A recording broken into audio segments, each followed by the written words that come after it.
Ben de dünyada ilk olan bir proje yapacağım. Çünkü 3 boyutlu yazıdan üretilmiş bir Toyota Supra yok. Hatta 3 boyutlu yazıdan yapılmış bir araba yok. Bu araçta senin de bir imzan olsun istiyorum. O zaman videomuzu da burada sonlandıralım. Yo sonuna kadar. Birden atıyor değil mi?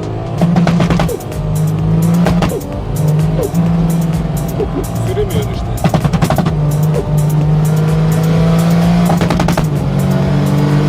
Yapalım şeyimiz varmış. Şurada mikrofonumuz. Merhaba. Bir deneyelim bakalım nasıl Kahve çıkıyor. keyfisi.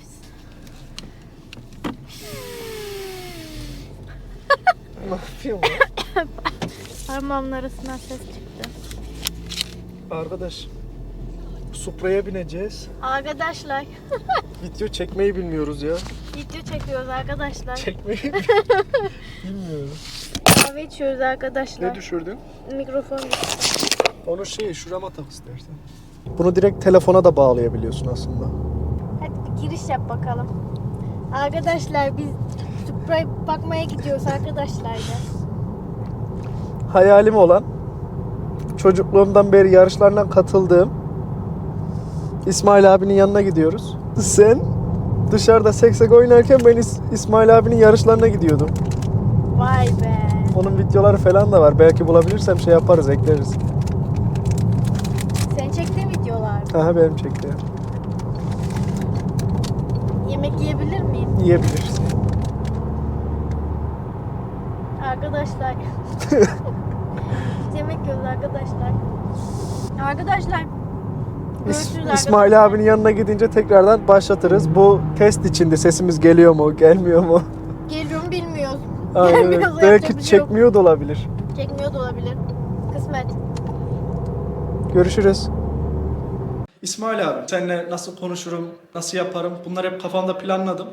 Ama yanına geldiğim zaman gerçekten çok samimi bir insansın. Aslında hiç planlamaya gerek yokmuş. Yani böyle seninle yıllardır tanışıyormuşuz gibi muhabbeti döndürebiliyoruz. Çok sevindim, çok mutlu oldum açıkçası. Küçüklüğümden beri senin yarışlarına geliyorum ben. Seni tanıyorum. Tanışmak bugün nasipmiş. Videolarında var. Ben de seni duydum. Bu Supra ile ilgileniyor musun? MK5 yapıyor musun? Abi Supra deyince Türkiye'de akla sen geliyorsun. Güzel. Supra geliyor. Güzel. Ben de dünyada ilk olan bir proje yapacağım.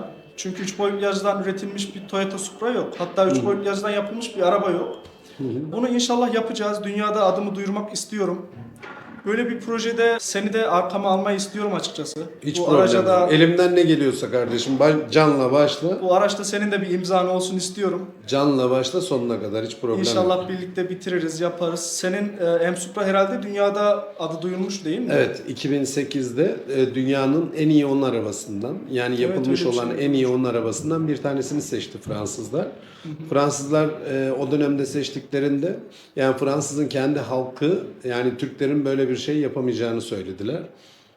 Ama ben daha üzerine gitmek için elimden gelen bütün çabayı gösterdim.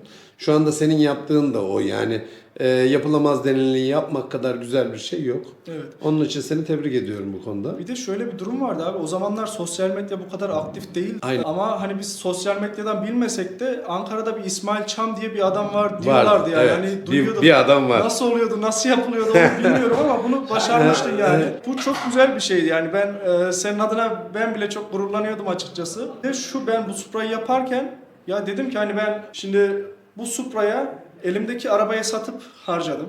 İşte çok büyük maliyetler koydum. Yani bu maketini bu arabanın yapamazken İsmail abi o yıllarda bu Supra'ları nasıl yapmış dedim. Sen Çok direksiyonun güzel. yönünü değiştirmiştin. Evet, sağdan sola O zaman- yani 2 tane sağdan direksiyon Supra'm vardı. Onları sol tarafa Çok geçirmiştim. büyük yani. maliyetler herhalde değil mi o zaman? Maliyet tabii. Yani Amerika'dan getirdiğimiz, ya o zaman dolar kuru biraz daha düşüktü ama gene sonuçta bir bedel harcıyorsun. Evet. Yani ama o zamanlar benim maddi durumum da iyiydi. Yani herhangi bir eksiğim yoktu. Şu andaki gibi değildi durumlar. Şu anda da ben de bir dükkan aşamasındayım zaten. Evet, gördüm. Çok değişik bir projeler vesaire ben de düşünüyorum. Bayağı büyük bir yer yapıyorsun. Aynen, 1500 metrekare bir ortamımız var. Her katında değişik bir yani konsept olan bir yer olacak. Bence premium bir, yani Türkiye'de premium bir arabaya yapılan yer olacak İnşallah bence. bizim Supra'yı bitirince bakıma getiririz buraya. Hemen getirin, başımın üstünde yeriniz Bir de var o zamanlar kardeşim. böyle parça bulması falan daha zordu herhalde değil mi? Tabii, yani yurt dışından getiremiyordun. Şimdi sen siteden bir tuşa basıp getirebiliyorsun. Önceden öyle bir tuş falan filan değil. 150 tuşa bassan gene getiremezdik. Senin o zaman gümrük muhabbetlerini Yani falan dinlemiştik. aynen öyle. Yurt dışındaki bütün arkadaşlarımız zaten şu anda da yeni videolardan sonra yurt dışından arayan bütün arkadaşlarımın hepsini kaydediyorum. Çünkü ne kadar elinde çok parmak var o kadar işe yarıyor. Artık bunu Evet. çözdüm. Daha önceden çok kişiyle muhabbet, sohbet vesaire ileriye dönük bir şey yapmıyordum ama şimdi bütün atılımları ben de yapıyorum senin gibi. Ne güzel abi. Bir de en çok neye üzülürdüm biliyor musun abi? Çorum'a geliyordun sen M-Supra ile yarışlar için.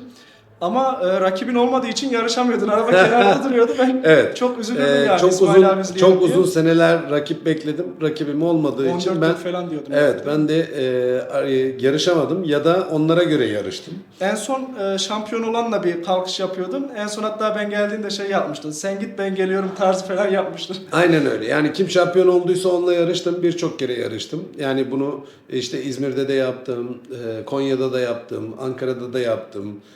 Çorum'da da, Kastamonu'da da yaptım ama ya o da hoş bir şey değil. Evet. Yani neden? Çünkü diğerlerini aşağılıyormuş gibi oluyorsun. Bu, aslında ben rahatsızlık duyduğum bir şeydi ama şovu herkes istiyor. Beni sevenler de istiyor. Öyle bir şey olsun istiyordu. Onun için yapıyordum ama aslında yani sevmediğim tarzlar. O benim. zamanki araçlar da aşağı kalır bir araçlar değil. Gerçekten çok güçlü, başarılı Yani araçlar. kime göre neye göre işte bizim arabaya göre güçsüz ama Türkiye ortamında güçlü araçlardı, güzel araçlardı. Yani bir tane yarışın bir tanesinden bahsedeyim. Zannediyorum Manisa Akhisar pistindeydi. M-Supra ile gitmiştim. Bir tane Porsche Roof vardı. Benim M-Supra'ya atıyorum ben 200 bin liraya mal ettiysem o Roof'u Evet. 850 bin liraya mal etmişlerdi o zaman. Son kalkış onunla kalkıyoruz. O 4 çeker. Ben yarışa yeni gelmişim. Gene böyle şov kalkış gibi yaptırdılar. Yani yarış benim için 200. metrede bitmişti. Yani 200. metrede roof yoktu. Ama adam kendisi düşünürken şunu düşünüyordu işte. 850 bin lira ben para harcamışım. Adam 200 bin lira harcamış Nasıl beni olur geçiyor. diyor. İşte diyordu. orada tecrübe devreye giriyor değil mi? Aynen öyle. Tabii onlar da farklı işler ama bunların hepsini aslına bakarsan tek yani profesyonellik adına bir takım birilerine öğretmek istiyorum. Bildiğim şeyleri başkalarına aktarmak istiyorum kardeşim. Evet. Yani elimden ne geliyorsa kim için ne için her türlü her şeyi yapmaya çalışıyorum. Kimin olduğu önemli değil. Herkesi güler yüzle karşılıyorum. O insanlar sanki 40 yıllık arkadaşımmış gibi, eşim dostummuş gibi onlarla muhabbet etmeye, sohbet etmeye çalışıyorum. Onu hissettik Elimden abi. Çok geldiğince. teşekkür ederiz. Yani kapıdan ilk girdiğimiz andan beri gerçekten çok güler yüzlü ve samimi bir ortamla karşılaştık. Yani kendi Allah iş razı yerimizmiş gibi sağ olsun İsmail abi bize çok yardımcı oldu. İsmail abi bizim 3 boyutlu yağcıdan Supra'ya ne diyorsun?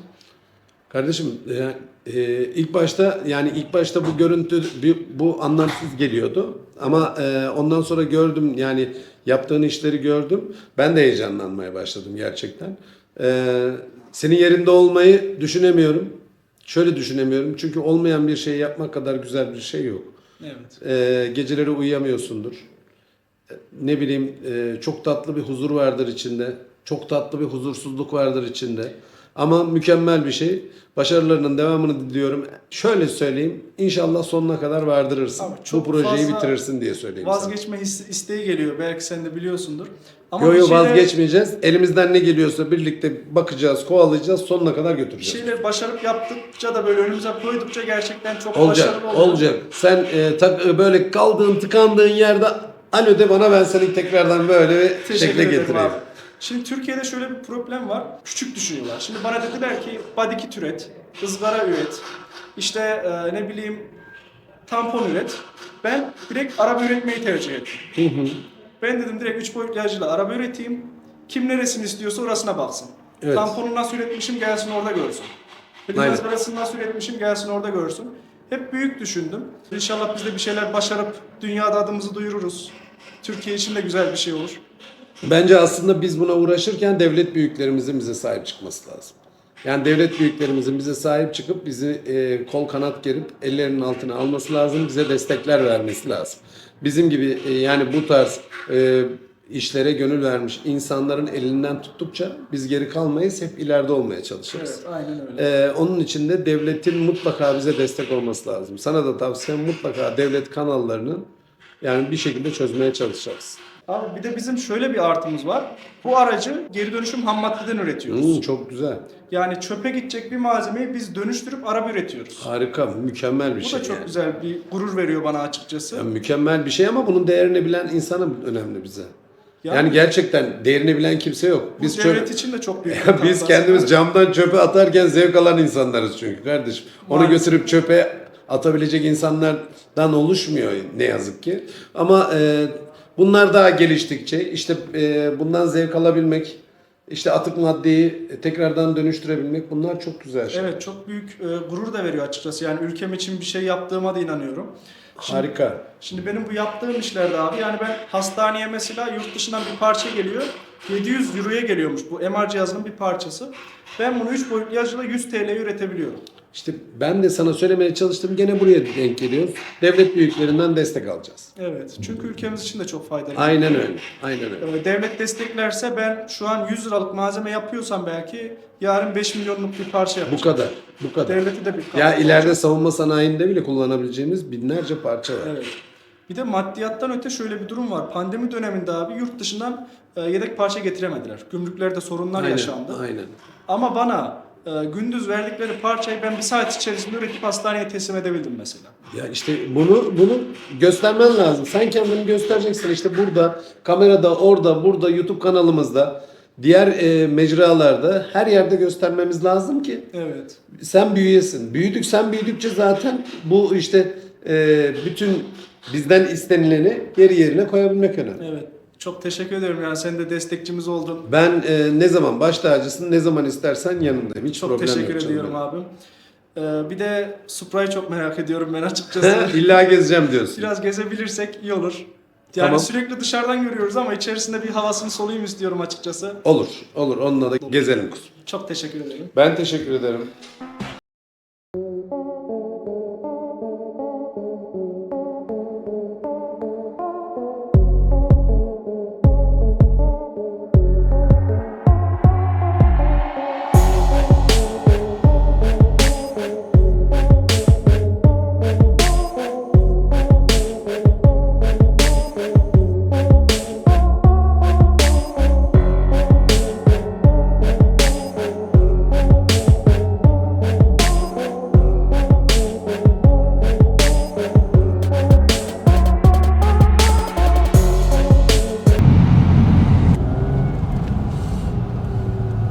Konuşmayı öncesinde oturarak çekmek istedim çünkü arabanın içinde herhalde çok konuşulmuyor. Yok, Adamın mutlu konuşuluyor, tutuluyor herhalde. Yok, hiçbir şey olmuyor aslında bakarsan. Oluyor yani.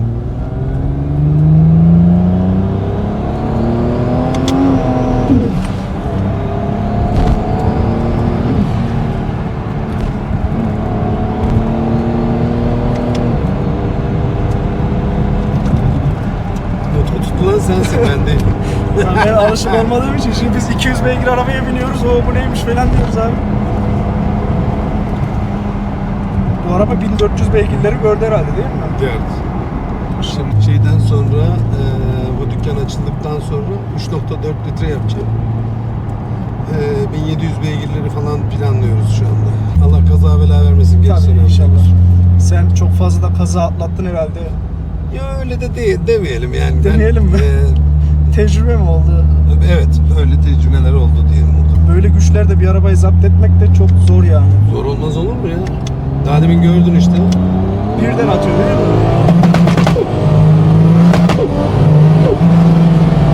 Süremiyorsun işte.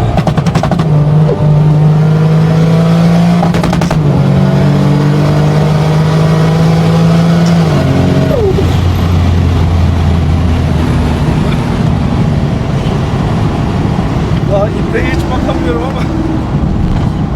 Çok da gerek yok bence.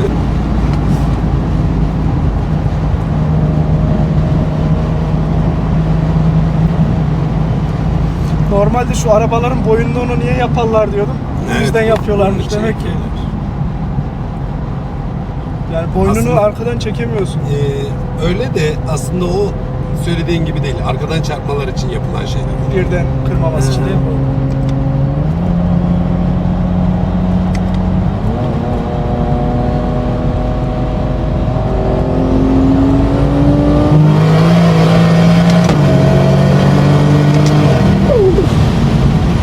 Adamın eli yüzü çekiliyor. Böyle bir araban varsa botoks yaptırmaya ihtiyacın yok aslında. Evet. Gerçekten elin yüzün çekiliyor.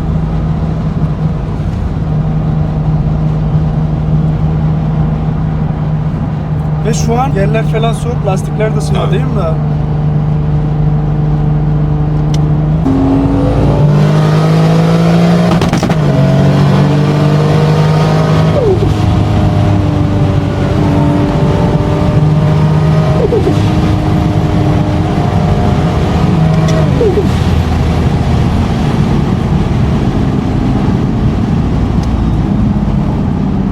Hani bir videonda demiştin ya abi bir kız iş yere indi diye.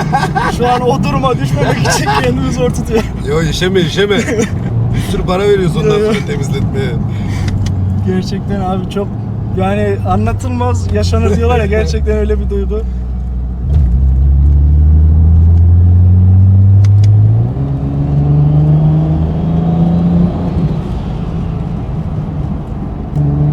Böyle bir motor bizim arabaya da yapabilir miyiz? Paramız olsun. Daha İnşallah. iyisini yaparız. İnşallah abi. Abartmadan sana söylüyorum, daha iyisini yaparız. Sen şimdi 450 kilo dedin. 700-750 kilo dedin. Halbuki yani yanlış bildiğin şeyler var orada. Evet. Bence o arabanın biteceği kilo 600-650 kilo olması lazım. Yani bizim sadece şu an bilgisayar üzerindeki şeyler. Sen tabii şey daha iyi biliyorsun. Bak işin içine göreceksin girdiğin 650 için. kiloya geçmeyecek yani. Eğer zaten 650 kilonun üstüne gidersek 750-800'e çıkarsak anlamsız bir hale gelir, söyleyeyim sana. Anladım. Ya anlamsız, gerçekten anlamsız bir hale Zaten ben sana danışırım. gerekiyorsa yani alt tarafındaki işte o her şeyi alüminyum bile kullanmamız gerekebilir yani. Ben karbon fiber kaplamayı düşünüyorum oraya ama. Karbon fiber tamam, ayrı bir şey. Ama alt takım işte diğer yerleri demir kullanıp ağırlaştıracağımızda titanyumda, alüminyumda onlara geçebiliriz yani. Anladım. Maliyetimiz biraz artar vesaire olur ama onlar şart. Çünkü kilosunu senin dediğin ortamlarda bir tona falan çıkar. Hiçbir anlamı kalmaz arabanın. Evet.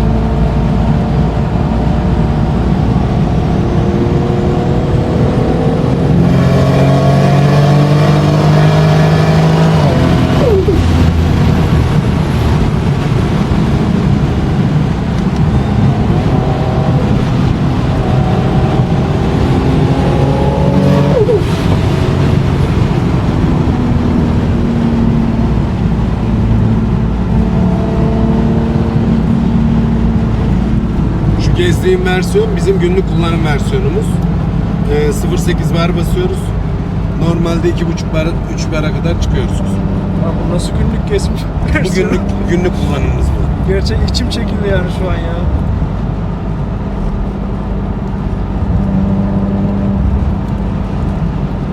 Yani dışarıdan falan izliyorduk ama gerçekten içine binmesi, gezmesi, hele senin pilotluğunda gezmesi gerçekten çok efsane bir şey. Çok teşekkür ediyorum sana da. Ben teşekkür ederim. O zaman videomuzu da burada sonlandıralım. Yo sonuna kadar.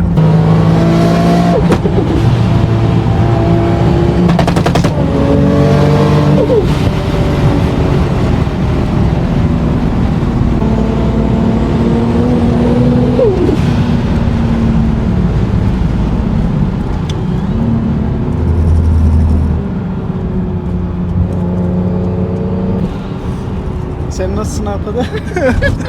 Benim boynum kırıldı. Sinirlerim bozuldu de. Kitlenmiş, konuşamıyordu arkada. Emin ol daha bir şey yapmadım. Ya biz alışık değiliz. Abi ben varken yapma. Yapmıyorum. Daha bir şey yapmadım diyorum, yapma diyor ya. Bu nasıl bir güçtür ya.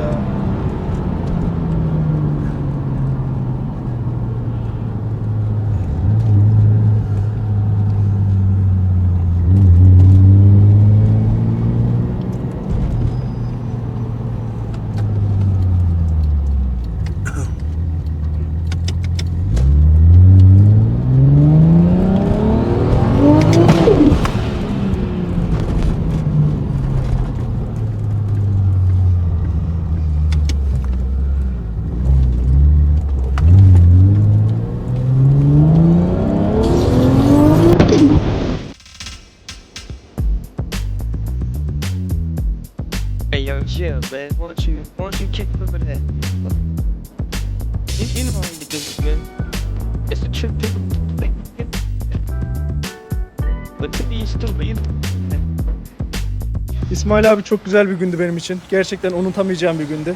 Çok teşekkür ediyorum kendim adına. Çok Ben memnun teşekkür oldum. ederim canım. Her Bundan zaman sonra beklerim. inşallah Kendine iyi birlikte bak. fikir alışverişi Her yaparız. zaman, ne zaman isterseniz. Çok teşekkür ederim.